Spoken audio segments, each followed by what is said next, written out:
Many are forecasting a huge year for Notre Dame football. You'll have to wait for my predictions to see if I can be counted among them. We got the guy, Brian Driscoll, here from Irish Breakdown. That should be a go-to for all of you who love college football. See, I did not say anything about Notre Dame in particular. If you love college football, this should be a destination with Brian and the rest of the crew there at Irish Breakdown. Brian, we always appreciate you being here. Good to see you. Thanks for having me on, I should say. Thanks for letting me be with you. So I knew it's kind of that time of year. We got to start talking a little bit more, Mark, because the season's, and we're less than a month away now, from the season starting 20 days from Florida State, Georgia Tech. So I'm ready to go, man. I'm fired up. No doubt. So focusing on this Notre Dame bunch, of course, they've been in camp for a few days, just like everyone else who starts that August 31st weekend. And I'm sure as soon as they hit the field, you've got half of your followers and viewers that want intel.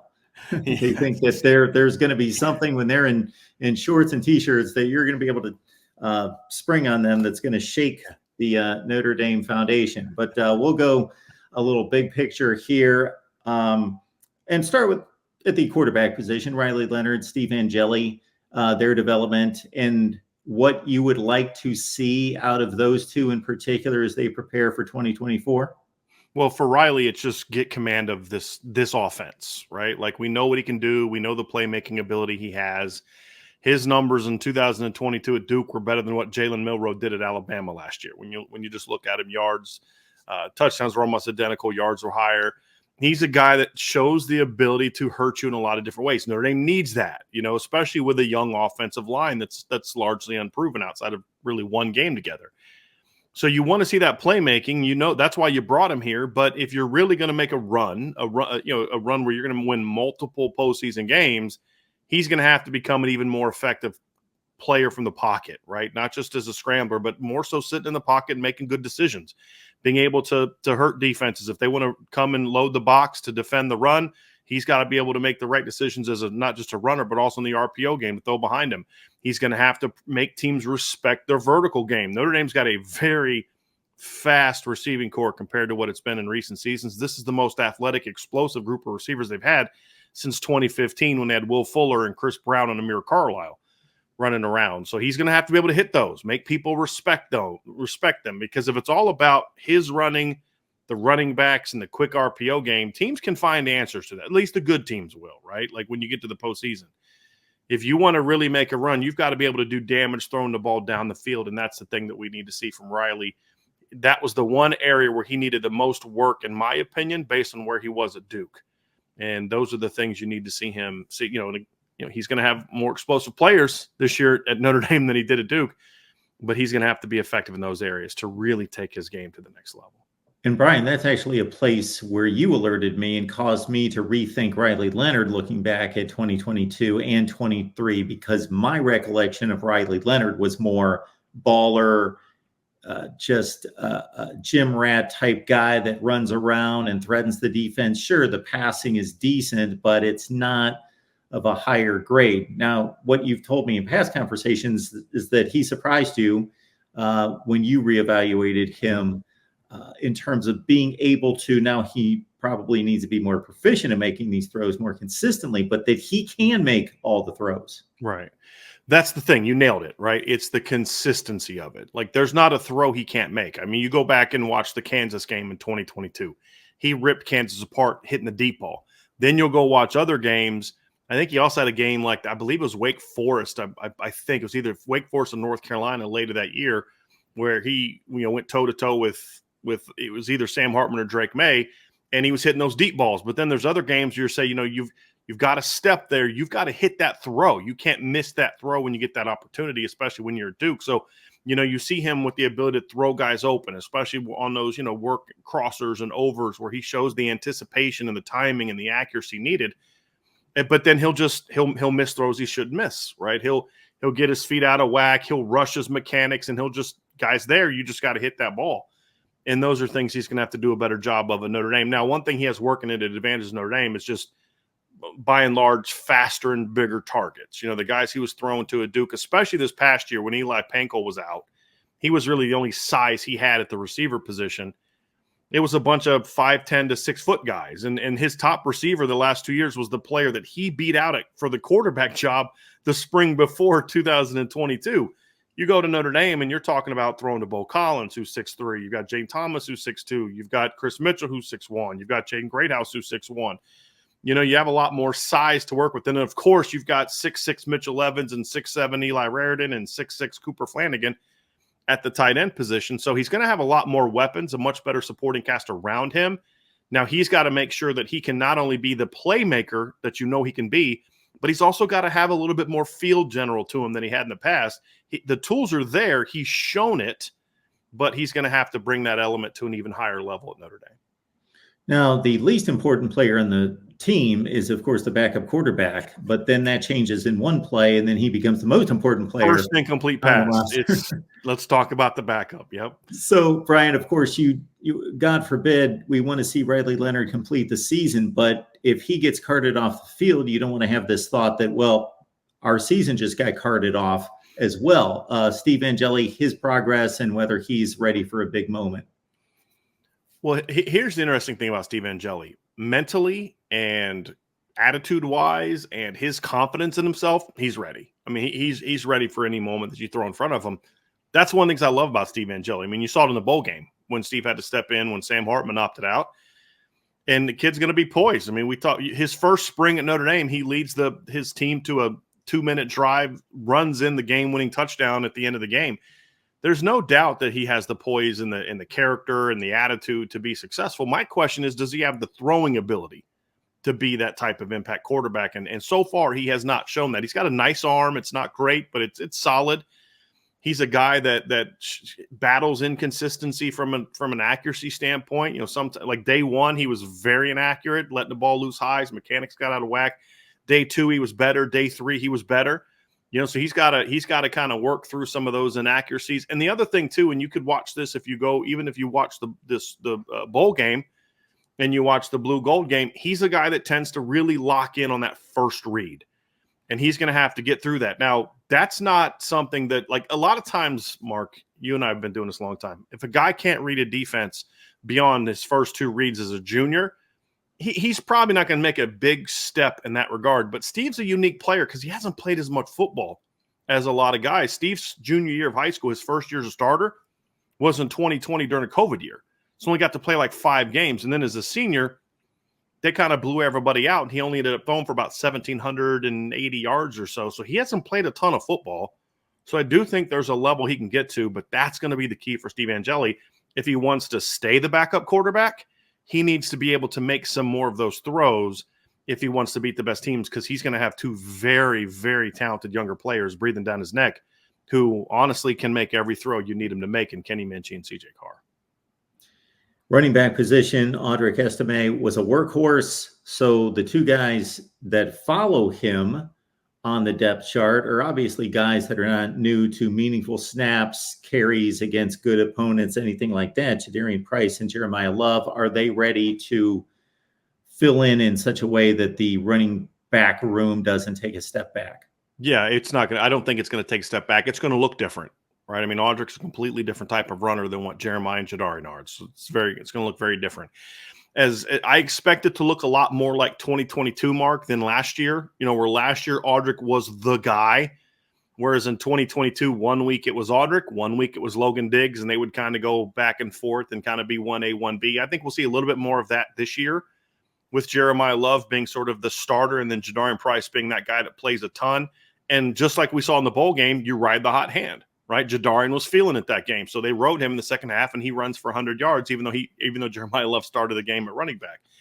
Very different players, more explosive, not as big, not the workhorses that Audric was, but they bring more playmaking ability to the table. And I also think you're going to see the pass game be a bigger part of how they use the running backs this year. I think you're going to see Jeremiah and Jadarian both catch the ball more. Jadarian in more of the traditional running back ways, screens, angles, slides, wheels. Jeremiah is the guy that can literally line up outside and do a lot of different things in sort of a receiver type of look, even though he's not a pure receiver, which then gives Notre Dame the opportunity, if they so choose, and I think that they will at times, to put them both on the field at the same time. and be able to go at defenses that way. So it's going to be a much different look. I don't think either of them are going to replace Audrick's production. I mean, 1,341 yards and 18 touchdowns. That's pretty good. That's a lot of production. But I think as a combination, I think they're going to be very, very productive players and give Notre Dame some legitimate home run ability out of the backfield. And they have the added benefit of they've got Riley Leonard at quarterback. I mean, you watch games last year, Ohio State did this, Mark, where they would just crash the backside whenever Audrick was getting the ball because there was no threat that Sam Hartman was going to pull that thing and run outside. You try crashing the backside against these guys, and you've got a quarterback that runs a sub 4.6 that's got, over 1,000 career rushing yards is going to pull that sucker out and take off. And so I think that's going to help the backs as well, which is something that Audrick didn't have last year. Brian Driscoll breaking down Notre Dame football for us because that's what he does. It's Irish Breakdown, but he does it every day there. So please join him and the rest of the crew there. It is worth the watch and the listen, folks. Irish Breakdown. All right.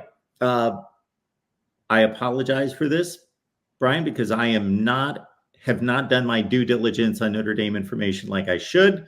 But I'm a little bit behind on my typical summer studies of all the football teams. So maybe I'm leaning back on as people that probably wander into your chats and into your comment section that know what they know about Notre Dame football, and it might be dated information or just those old storylines that you tend to lean on concerning certain programs. So at the wide receiver position, of course, one of your guys went to Cal, one of your guys went to Virginia, Chris Tyree.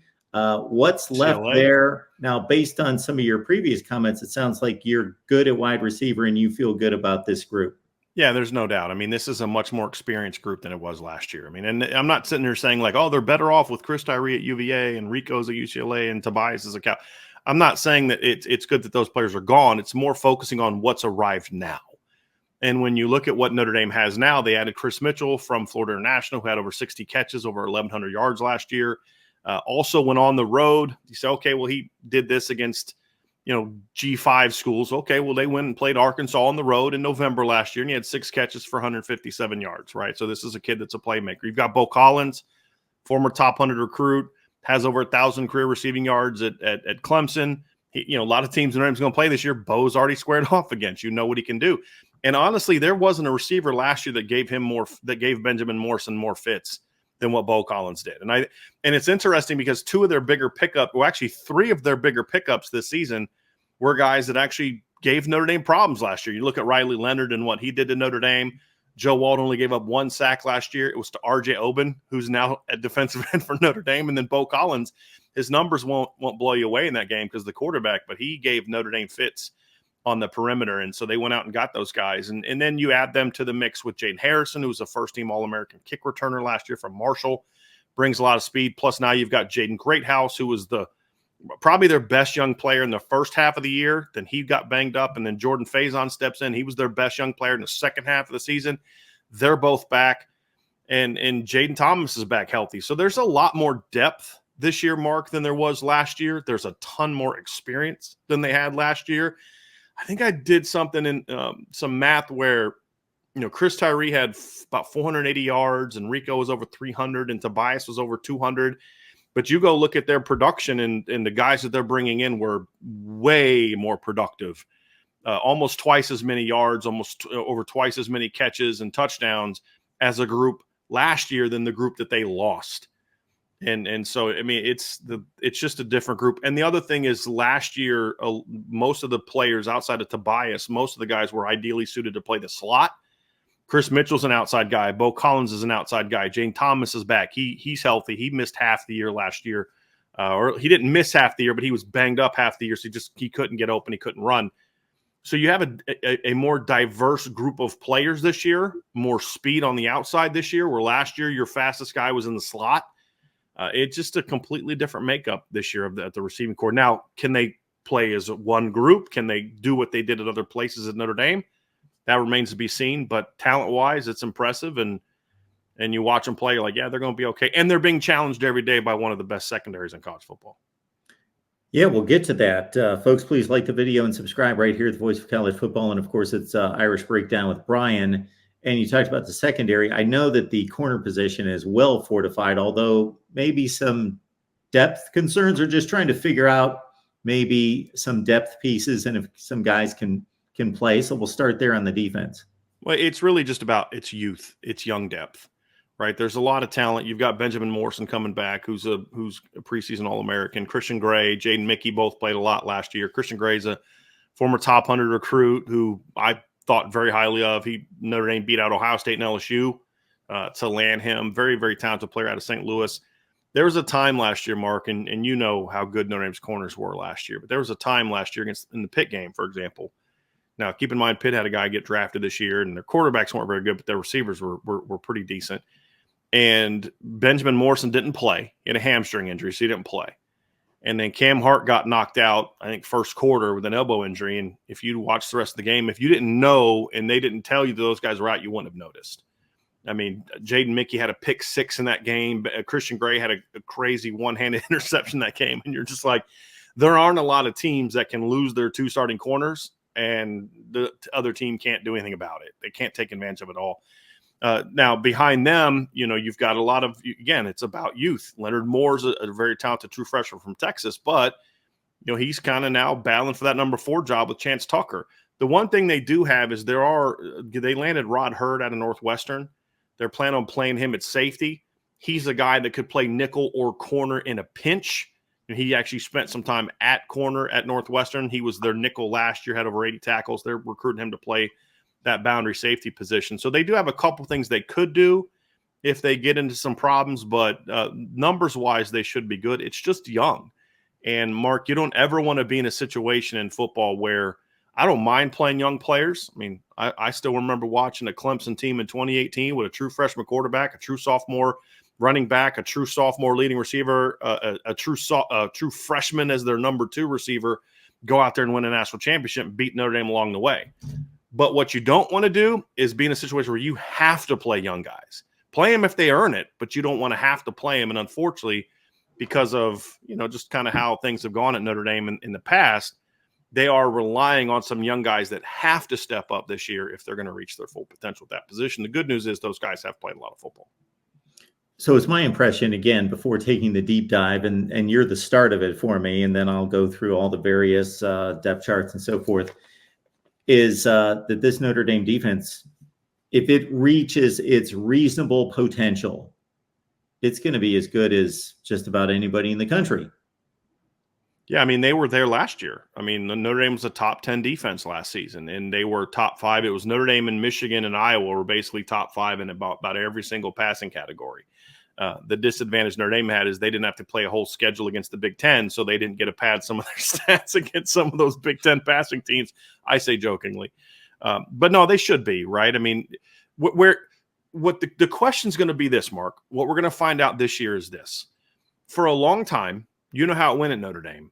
They would have great players. They would have lots of guys in the NFL. I mean, you see the list every year. Notre Dame's always in like top 6 or 7 of producing NFL players. There's always a big gap between them and like Alabama and Ohio State, but they're always in that top 5 or 6. The problem is Notre Dame would lose a really good player, and they hadn't recruited and or developed well enough to where they were going to be able to reload. They had to kind of rebuild at different times. Well, the best teams are reloading. Georgia loses a guy, they replace him with somebody just as good, just younger. Well, we're going to find out now if Notre Dame is in that position on defense. Okay, you lose J.D. Bertrand and Maris Leofau, a 5th and a 3rd round draft pick, respectively. You lose Cam Hart, who gets drafted in the 5th round. I think he should have been drafted higher. I think he was a better player than that. You lose DJ Brown, who's a 6-year senior and a multi-year starter, and you say, okay, are you going to be okay? Are you going to be able to handle that? And we'll find out. You replace J.D. Bertrand, who is a really good football player, with a former top 100 recruit. You move Jack Kaiser inside. You replace him at Rover with a former top 100 recruit. You lose a guy like DJ Brown, and you replace him with Rod Hurd out of the transfer portal and a Don Schuler, who was a top 150 recruit. So you lose a guy like Cam Hart, and you replace him with a guy like Christian Gray, who's a top 50 to 100 recruit. So we're going to find out if Notre Dame's evaluations are as good as the recruiting rankings show, which is always a conversation. I tend to use it in this example because it actually goes with what I think of these players as recruits. So I'm going to use it to back my point. But we're going to find out if Notre Dame is in reload mode or if they're in rebuild mode. And so that's what's going to tell me if this coaching staff has really been able to build the program the way they need to, which is you lose players. So what? You replace them and you're just as good because other guys are better. And these guys are able to do enough. And we're going to find out if Drake Bowen can be that guy at linebacker. We're going to find out if R.J. Oben and Josh Burnham and Bryce Young can give you the production that Javonte Jean-Baptiste and Nano Safa-Mensah gave. We're going to find out if Ron Hurd and Don Schuler can be as good, I actually think better, than what you had last year with DJ Brown, who's graduated, and Ramon Henderson, who went in the portal and went to UCLA. So there's actually a chance I think they could be better than last year. It's just going to come down to can they eliminate the mistakes that come up the middle when you have young linebackers and young safeties? That's going to be the question mark for me. So, Brian, the more you talk, the more questions I come up with. But before we get to some of the ones I'm adding on here, how did I forget the offensive line? They only gave up 16 sacks last year. They were a Joe Moore Award semifinalist. And so where do you stand on the offensive line and trying to replace some of the guys that moved on? I would say that's the biggest question mark that I think Notre Dame has, in my opinion. And I know, like ESPN did an article, they talked about the receivers are the biggest question mark, and other people are going to talk about quarterback or other positions. I think the offensive line is the biggest question mark, and not question mark in that they're going to be bad. Like, I don't see them being like with the 2021 O line or some of the down years in the past, but are they just going to be good, or can they be really good? Last year's offensive line was really good sometimes, and then they were just downright below average at others. I mean, you watch them against Ohio State, and you're like, they're going toe-to-toe with the Buckeyes. The biggest complaint Notre Dame fans have is, like, Audric was leaning on Ohio State in the fourth quarter. Why'd you take him out? Why didn't you give him the ball more? Because the line was really starting to control the action. Well, then you go fast forward 1 week, and you watch him against Duke and get destroyed by Duke for 60 minutes. I mean, Notre Dame is a 4th and 16 scramble from Sam Hartman away from losing to Duke and losing back-to-back games. And it's because they got dominated up front by Dwayne Carter and Jamorian Franklin and R.J. Oben and that group of defensive players at Duke. So the question is can they be more consistent? Well, now you have to not only be more consistent, but you've got to be that with a younger group. You lose Joe Alt and his 20-plus – actually, by the time he was done, he had over 30 career starts for the top 5 NFL draft pick. Blake Fisher goes in round 2. He had over 20 career starts. Zeke Correll goes in the transfer portal, partly because he wasn't going to start at center anymore. And you're replacing him with a redshirt freshman at left tackle. And right now it's looking like Emil Wagner is going to win the right tackle job, who's a redshirt sophomore who's never started a game. So it's going to be young. And the one position I don't want to be young is offensive line. I don't care about youth and experience at running back. I don't care about it at receiver. Never have. Definitely not today's game. I don't even care a ton about it at corner. I think you can live with it at linebacker. The one place you do not want to be young and inexperienced is the offensive line. And that's where Notre Dame is. So the question is, can the talent overcome the lack of experience? That's the biggest question mark that could tell me if Notre Dame is going to be a really good team or a team that could potentially, make a deep playoff run, which is what you expect the coach to do once you kind of get into year 3 at a place like Notre Dame. So I think that's the biggest question mark. I think they should be good up the middle. I mean, we saw this line actually start a game together, sort of. If Emil Wagner beats out Tosh Baker, then they'll have a new right tackle. But the right guard over to left tackle, they started the bowl game against Oregon State. They scored 40 points. He had 450 yards of offense, ran for over 230 yards. We saw this center guard combo play together for 3 games, and Notre Dame ran for, I think, about 236 yards per game. In those 3 games, those guys played together. Now, it's against Wake Forest, Stanford, and Oregon State, who was missing half their defense, right? But they're not complete newbies. We've at least seen something from them, and at least at a short period of time, they looked pretty good. But now the question is, can they do it consistently? Can they do it when the competition ramps up, right? Wake Forest, Stanford is a completely different animal than going to Kyle Field and playing Texas A&M. It's a completely different animal than playing against Patrick, I'm drawing a blank on his last name, the defensive end that Florida State has, and Josh Farmer, their big D tackle, and the type of athletes they're going to have. Ashton Gillott and, at Louisville, and just, the USC has a brand new looking defense, that DeAnton Lynn's going to run there. Can you handle it in those games? Well, I know they're going to dominate the inferior opponents, but how are they going to play in those 4 or 5 big games? That, to me, is going to determine just how good this football team can be. We'll fill in the blank. Florida State fans. Patrick Payton. Thank you. Yes, Patrick Payton. I mean, I had him on my first team all opponent team and actually second team all opponent team. Can't believe I drew a blank on his name. I'm very disappointed in myself today. You get a lot of names rumbling up there between your ears, just like me. So yeah, sometimes I blank on guys' names and I think, how in the world did I forget that guy's name? Yes. I've said it like I've watched this guy's film so many times. It's yeah. like, man, I wish that guy played in Notre Dame and now I can't even remember his last name. And I tend to forget guys that, I watched play 10 or 15 years ago that had like 8-year NFL careers, and I watched them 200 times. And I'm like, I can't believe I can't remember that guy's name. I could tell you all this stuff about him, but I can't tell you his name. Happens a little bit more now that I get older, Mark. I'm exactly. Find some food that helps me remember things better.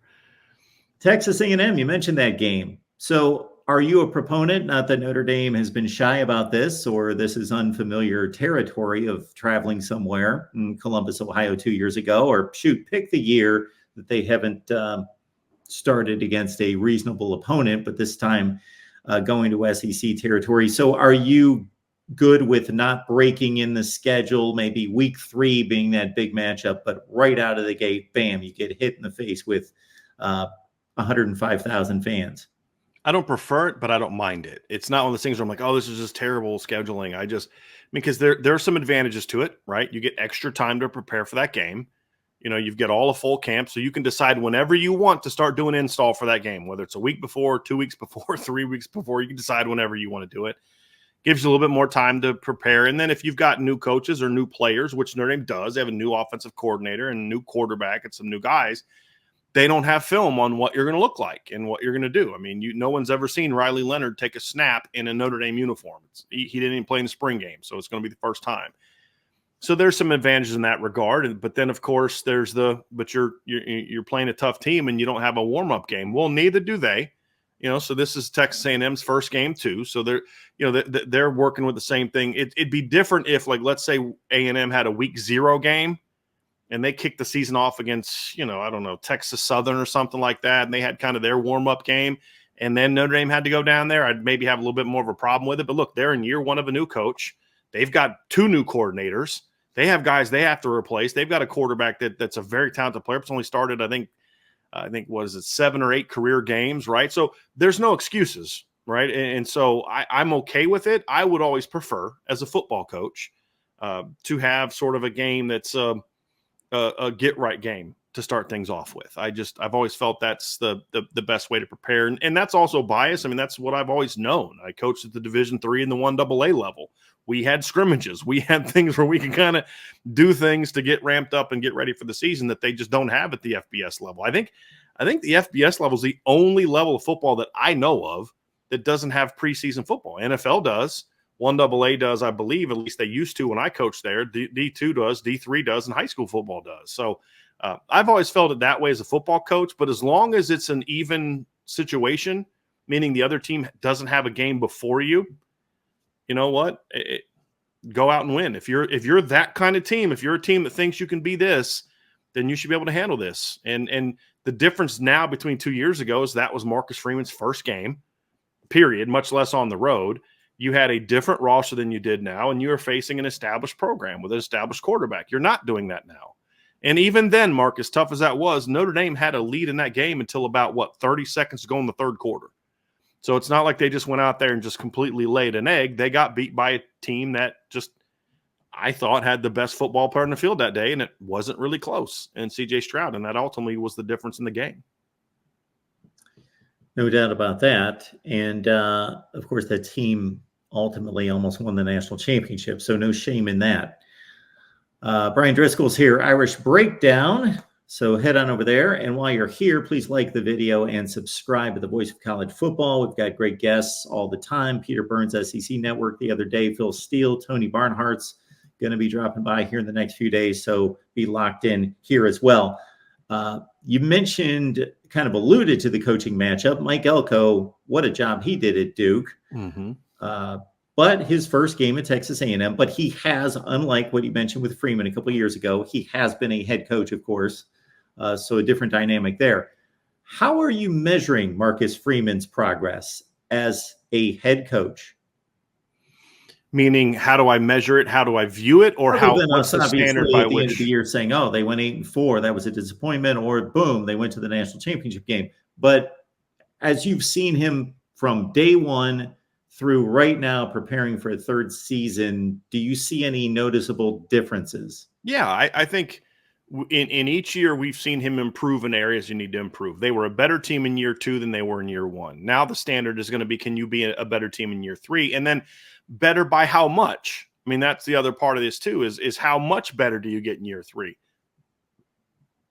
The Notre Dame schedule is not easy, like some people say it is, but it's not a gauntlet like they've had in past years either. It's not like, 2017 where you've got to play Georgia and Michigan State, who ended up winning 10 games that year. Georgia was the national runners up. You got to play both of them before the first month of the season is over with.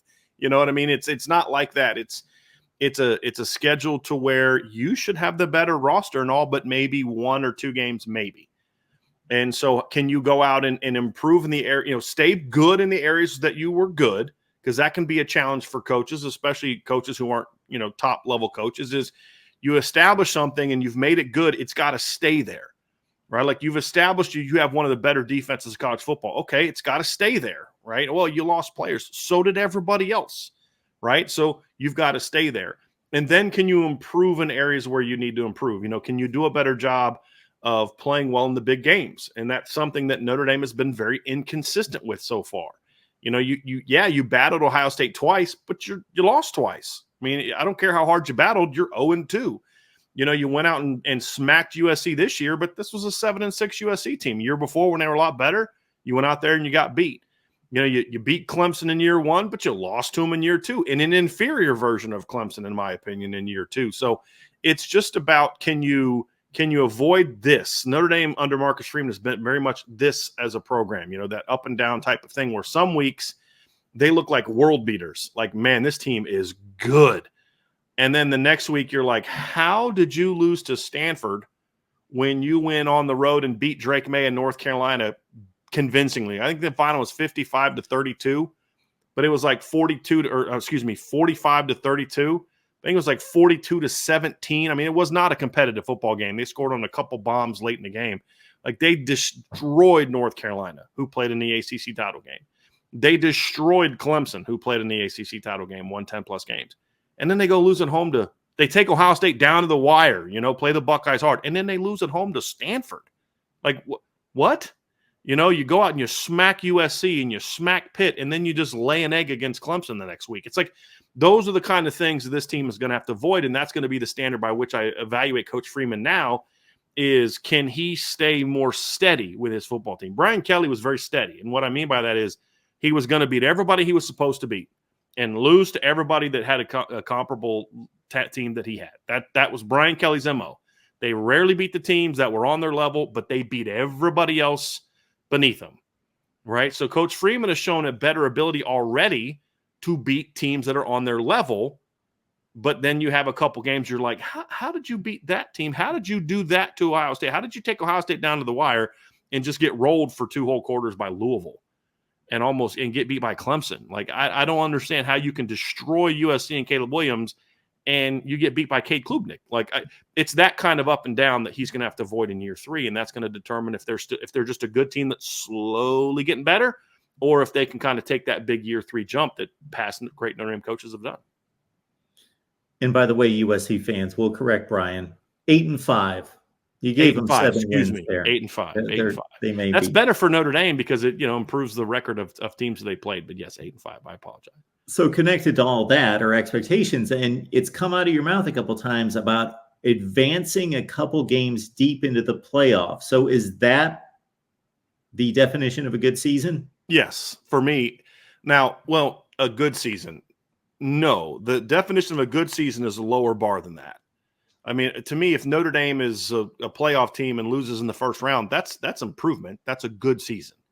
The standard isn't to have a good season. The standard is to be better than what you were last year and really raise the bar. I mean, you're at Notre Dame. You're in year 3. You're known as a great recruiter, and I think that he is. You've hired this. You've got one of the best coordinator combinations in college football now. You've got guys coming back. A lot of the excuses that they've been able to use I shouldn't say they've been able to use, because one thing I like about the staff is they don't make excuses, but people have used for them are kind of gone. And so now to me, it's not just making the playoff, but make the playoff and do damage. Because if Notre Dame is a 5 seed, for example, then my standard for what makes a season that lived up to the expectations is different than if they're the 6 seed. Because if they're the 5 seed, then they're going to get a team that's most likely going to be beneath them in the ranking. You're going to get the ACC champ or the Big 12 champ, most likely, right? Well, okay, so if you win the first round game at home and lose the second, you lost to a team that's beneath you, right? I mean, that's kind of how I evaluate it. So it just depends on how the playoff schedule works. But I've looked at it this way: the bar for me to say Marcus Freeman moved the needle with this program is playoff +1. That's what it is to me. That's the standard for, okay, yes, they are headed in the direction that this team can eventually go compete for a championship, is playoff +1. Now, I can already hear complaints out there if Notre Dame gets the 5 seed, because they'll get the group of 5. And so that's going to be, and then they're going to roll into, and who knows how the season's going to play out. But the expectations are the Big Ten and the SEC are going to load up that top tier. And so, yeah, we could have the 13th or 14th ranked teams in the country be the ACC and Big 12 champions. And so there's going to be that thought that, what's going on here? Notre Dame's got that 5 seed and they're lined up for the first 2 games. Well, look, the reality is Notre Dame getting the playoff is going to cause somebody to be mad, right? I mean, they didn't play it for a conference championship. Okay, that's why they're playing a home game at first round. Like, you know what I mean? Like, if Notre Dame's not the 5 seed, then they're playing a pretty darn good team from the SEC or the Big Ten, most likely at home, right? I mean, that's the reality of it. If Notre Dame goes out this season, for example, and is a 5 seed, it means they're at least 11-1, if not 12-0. I think that's probably where they need to be if they're going to be a 5 seed. And I would say 11-1, depending on who and when you lose, may not get you the 5 seed, which is a different animal. But if Notre Dame does what they did in 2020 and does what they did in 2018, which is the run the table in the regular season, they will have earned sort of, that's their version of, it's not a bye, but it's an easier path. Just like if you're a conference champion, you get an easier path because you don't have to play in the first round. You don't have to, play a team at your place and those type of things. So look, people are going to complain about Notre Dame being successful no matter what happens. There's no scenario that's going to make non-Notre Dame fans happy until they join a conference, and they're not going to join a conference. So I stopped listening to people complain about, what Notre Dame does or doesn't get a long time ago. We'll save that conversation for the off season. We've waged it a few times, but that's about where I was about to go next. But it's August. It's football time. We'll focus on that.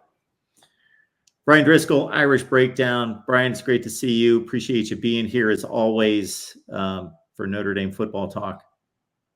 Thanks for having me on.